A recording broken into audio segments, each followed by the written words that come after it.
Welcome to another episode of What's on Yours. I'm Michael Hennessy.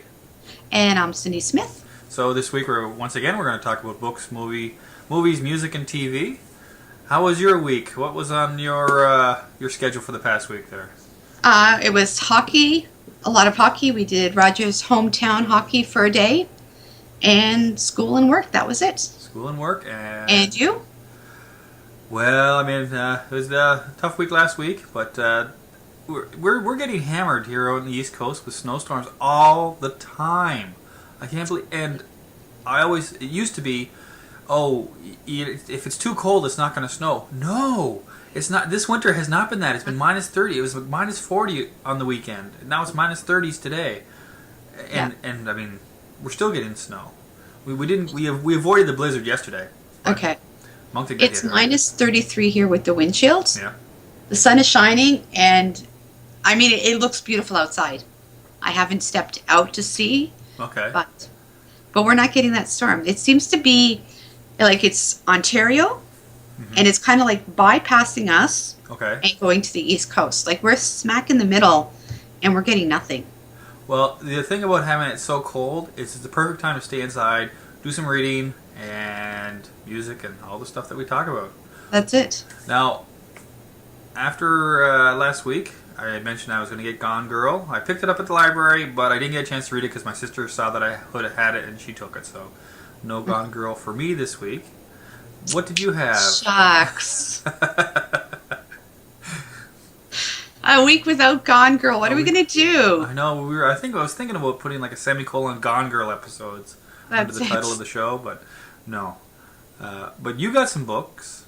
I didn't get anything for review, but I did buy books last week, and the one I'm reading is After by Anna Todd. Right, okay. And I don't know a lot about the book because I haven't done a lot of research on it, but it's based on fan fiction. Fan fiction. Fan fiction. And about what? Fan fiction based on what? I think it's based on a real life person and a boy band. A boy band, okay. Somebody from a boy band. I guess it's kind of like her dream or desire or something. So the Mary Sue type thing, where she's got a character that basically is a stand-in for her. Yeah. With and how many pages? What kind of length are we looking at for this fanfiction? The first book is over 580 pages. Okay. Yeah. I believe the second book is 700 and some, and the third book is 600 and some. That's like 1,800 pages of fan fiction? Yeah. Wow. And there's a fourth book to come. And oh my god, okay. That is a lot of writing about fan fiction. I've seen some short essays on fan fiction, like on the internet for whatever, Star Trek and stuff like that, right? Because I think that's where the Mary Sue name came from, where someone wrote Mary Sue as a character on the show, fan fiction, and it was basically inserting themselves into the storyline. 1,800 pages of fan fiction. Yeah, not including the fourth book. There's something about fan fiction. I have a little bit of an issue where you're building off of somebody else's popularity. Yeah. I think J.K. Rowling had a problem with that, where there was a lot of Harry Potter fan fiction, and they kind of shut that down. And I can understand why. Yeah. Where especially if it has to do with selling it. It's one thing if you're writing fan fiction and posting it on your own personal website and you're not selling it. But I think once you get into the realm of selling something, I do have a little bit of an issue with the piggyback there. Exactly. Something. Where they're building off of somebody else's hard work to establish something out of whole cloth. Yeah. That it never existed before, and then they're like, oh, here, I'm going to do a fan fiction on this. Yeah. And you sort of ride the coattails of that popularity. I do have a little bit of an issue with that. That's it. Well, book 4 is being released February 24th, and it's 512 pages. Wow, okay. So that's almost 2,400 pages of fan fiction. Yeah. I hope it's... how do you think it's going so far? I mean, it's I'm enjoying it. Mm-hmm. I think because I don't know the whole premise behind the book, that I'm just hearing like bits and pieces, so it piqued my interest. Okay. And I mean, there's a couple of blurbs inside the book that they're saying that the story is amazing. I love it, intense. I'm addicted, so romantic. So cute, I'm giggling. Anna is a genius. There's like all these little blurbs inside the book. So how did you come across it? it was actually through another blogger. She had posted something about fan fiction. Okay. So I saw the book and I was like, oh, let me go see. And then I had picked it up and it's probably like one of those little cheesy kind of cute reads. Okay.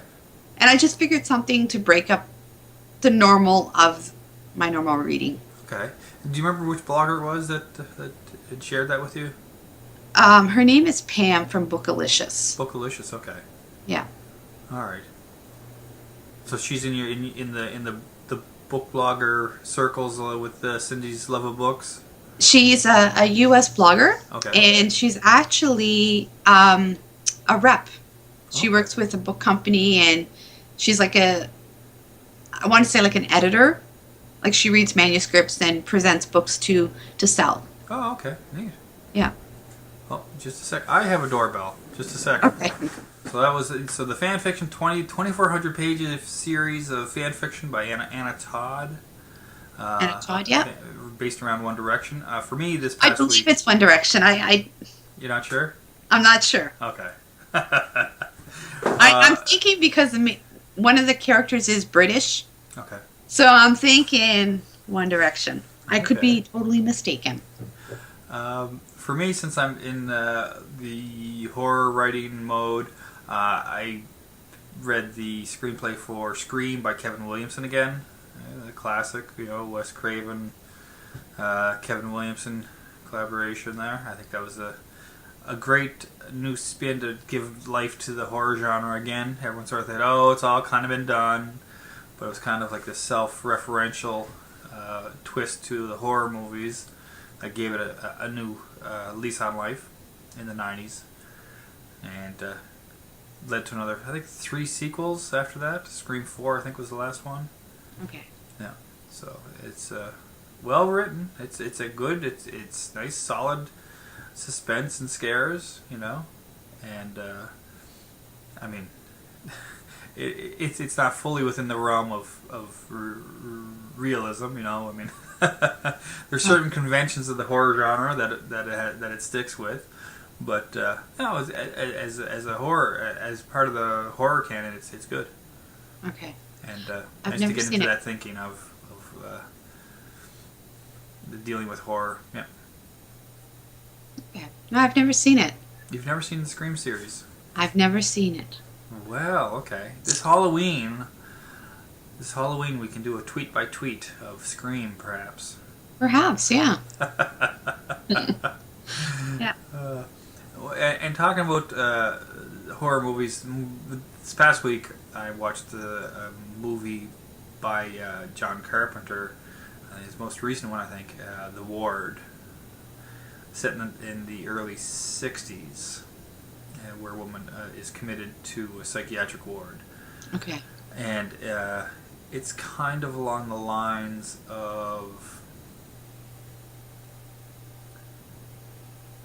Sixth Sense, sort of. But she's committed to this asylum, and it's back when they were just sort of transitioning off from electroshock therapy, convulsive therapy, and that sort of thing. Drugs are becoming a big part of psychiatric treatment and all that. And there's this supernatural kind of element to it where she goes into the room, which had previously the movie had shown that the previous occupant was killed by some sort of monstrous looking apparition in the middle of the night. Okay. So she winds up in the same room in this asylum, and creepy things keep happening. And towards the end, for the resolution, there was a twist to it. So, if you're Never seen that either. It's kind of a jumpy thing. It's not like a gross out horror. It's not a gross out horror, but I mean, there is some things to it that are, ooh, the pop-ups, where somebody, you turn around, there's nothing there, they turn around again, something's there. Ooh. Okay. Those ones I don't mind. Okay, well, you might enjoy this then. Yeah. It was a solid little movie. He did not do the screenplay for this. It was, I think, a pair of brothers, I think, that did the screenplay for this, I think. Okay. So that was what I watched for a movie. Did you get to catch anything this week? Nothing in movies this week, no. Okay. So busy with the hockey, huh? Busy with hockey. We're in our last month of regular season, so. Mm-hmm. Yeah. Almost. You can see the light at the end of the tunnel. Almost. We have a tournament next weekend. We have a tournament at the end of the month. And then the middle of March, we start playoffs. Mm-hmm. So depending on how we do, determines how long we stay in the playoffs. Okay. And the very last that could go, very last day it could go is? I guess would be, we have a tournament in April. So I guess the end of April would be the last. So that's outside of the regular season playoff. The tournament in April is like within, it's our association that puts it on. Oh, okay. Yeah. So. Okay. Yeah. Now, on these travels to and fro from the rinks, are you listening to a particular radio station? Have CDs, or what's going on with the music? We always listen to the Beat 92 in the car, and we rarely bring CDs in the car with us. Okay. But at home, we've been listening to Spotify. Spotify. Yeah. Playing around with the different stations, so. Okay. Yeah, but what's the name of the station now, or the genre? I think it's like the top 40, sorry. Top 40, okay. Yeah. Yeah. Because it's got a lot of the newer stuff, so, which, I like and Michael likes too, so. Oh, okay. And that's the recent top 40? Yeah, it's got like Meghan Trainor, Sam Smith, Gwen Stefani. Okay. Yeah. So those are the ones that you're keen on right now? That's the ones we're keen on right now. Okay. And is Michael saying anything? He's like into Pitbull and AC/DC. Okay, yeah. Some good rock in there. Good. Yeah. Now, I think last week or the week before, you'd mentioned something about getting that iTunes certificate because he wanted to get some music. Mm-hmm. Did you wind up? We haven't done that yet. Okay. Yeah. Okay. Every so often, Staples or Walmart will have a discount on the iTunes card, which is always a good way to go.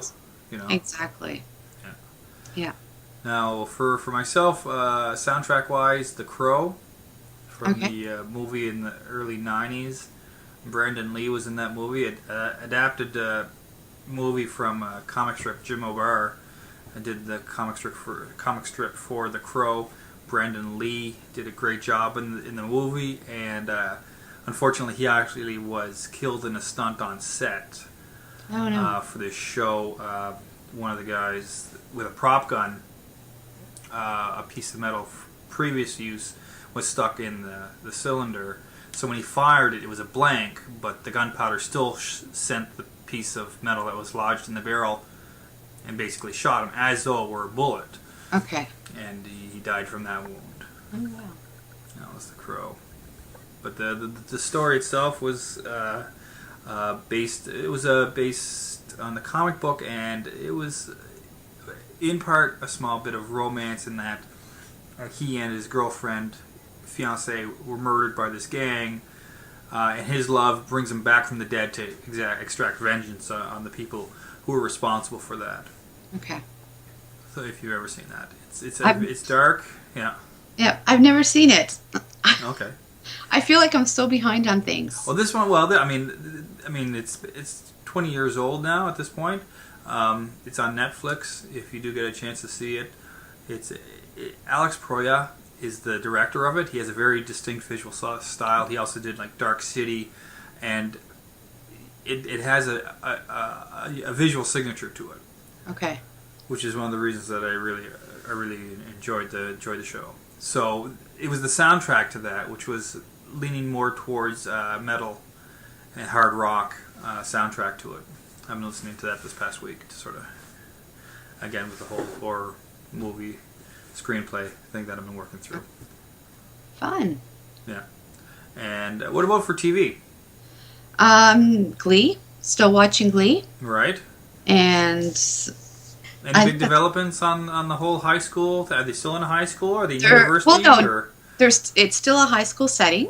Okay. But now, like, the older cast are coming back. And I think they're all starting to crumble the walls of Sue Sylvester. They're turning her from the evil witch that she is into this nice person. Okay. Which I don't know if it's going to last. This has got to be the last season then. It is the last season. Okay. So I think they're trying to turn Sue around to be the good person instead of the evil person. Really? Okay. Yeah. I've never really seen the show. Okay. I've never really seen the show. It seemed like at the beginning, it was strong in like a storyline and that, but now my overhearing of people's discussions of it seems like it gets more and more progressively more difficult to keep it set as a high school story when the characters that were the focus of it are realistically past the high school That's stage. it. Yeah. They're much older. Okay. Yeah. Because I'm trying to think, like, if anybody on the cast is actually young enough to be in high school, or if they're all older playing younger characters. Okay. Yeah. Interesting. Yeah. And you've watched it from the first season? I've watched it from the get-go. Okay. Yeah. And what's your consensus on what's your thought on where it started from and where it's gone? Does it seem like a natural progression, or does it seem more like they're keeping it going because it's so popular? No, I think it's a natural progression. I mean, it's getting better each year as it's done. And it's not like one of those shows where you can say, well, they're just doing it because they have to do it. Mm-hmm. I mean, I still watch it. I make it a point to watch it every week, and yeah. What draws you back? Is it the music? Yeah. I mean, in the beginning they did a lot of like the older stuff like Journey, so it kind of made you, hey, well, I have that. It made you discover that music again. Okay. Yeah. So how many songs roughly per show do you think they do? I heard 700 per episode. No, 700 over the course of the years. I would say anywhere from at least 5. Okay. Yeah, maybe even 5 to 10, maybe. Yeah. A musical show. It's a musical show. Interesting. Yeah. Now, my show this week was The Bridge, the Nordic series, the original. I think FX picked it up to remake it. I haven't seen the remake. And it is true to form for the latest series of Danish, Swedish shows where it's pretty dark and depressing, and but it's a really well made show. To give you a sense of where it starts, the very start of the show, there's a long bridge that connects Denmark and Sweden, and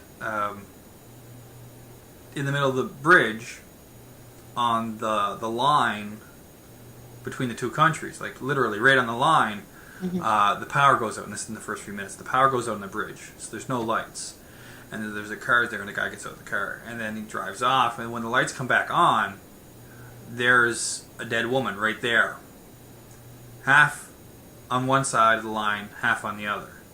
Okay. So cops from both countries have to participate in the investigation because they can't say definitively, which side she was killed on. Okay. And then it leads on from there. Okay. Another show I have never heard of. Well, it's very, very distinct, very specific personalities. The one personality is an older, gruff man. I shouldn't say too old, like 40s, early 50s, perhaps. Okay. No, probably 40s. And his opposing detective is a woman in her 30s. Okay. and she is the basically kind of like the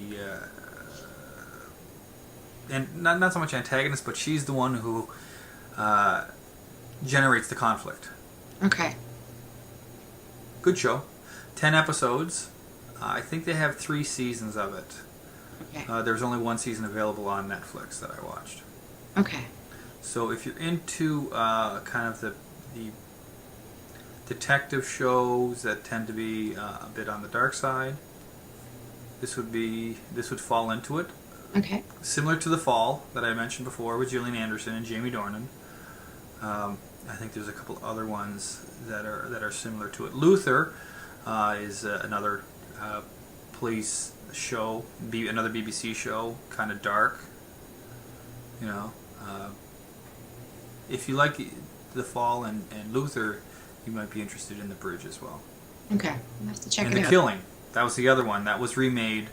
I think the original was Nordic on that, but they remade that. Okay. I'll have to check them out. My list of ever watching Netflix shows is increasing. Yes, well, you know, I mean, it depends on what if that's the kind of show that you're into, right? Because Okay.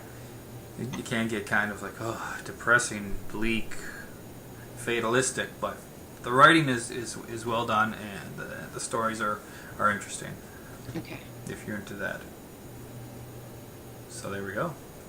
Interesting, yeah. So that's this week's wrap up on books, music, movies and TV. And I mean, next week we're leading into Valentine's Day. I'm starting to work on my list of movies. I am too. You know? Yeah. That are good for Valentine's Day weekend. That's coming up. Yeah. So Any plans for Valentine's Day? Jeez. Not yet. Not like there's reservations to be made in this tiny hamlet that I live in. Just if you're ordering flowers, remember you have to order and go pick up. Well, we'll probably wind up doing it'll probably be a bottle of wine and some chocolates. Very nice. Sitting back on the couch and relaxing after the children are asleep. Yeah. I think that's probably what it is.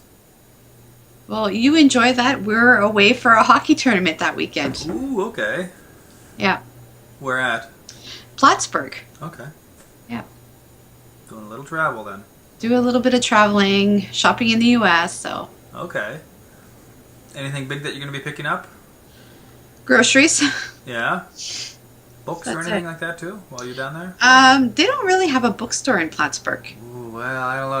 It's probably pretty. Exchange rate's not too favorable right now, anyway. That's it. No, so if it's any shopping, it's just going to be like grocery stuff. Yeah. Okay. Yeah.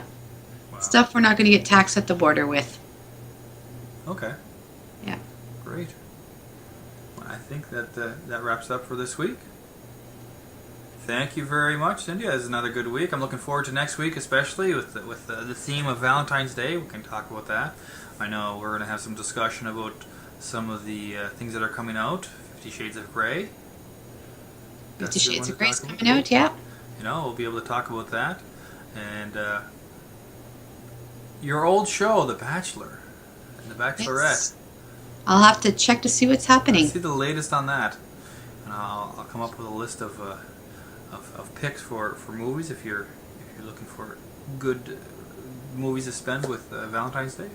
Mention that, and some music too. Excellent. Sounds good. Well, I hope you have a good week. I hope you don't get any more snow or super cold weather like we are having out here. The same to you. I hope the snow apocalypse stops. Yes, thank you. No more snowpocalypse there. That's it. Have a good week. Thanks, you too. Bye.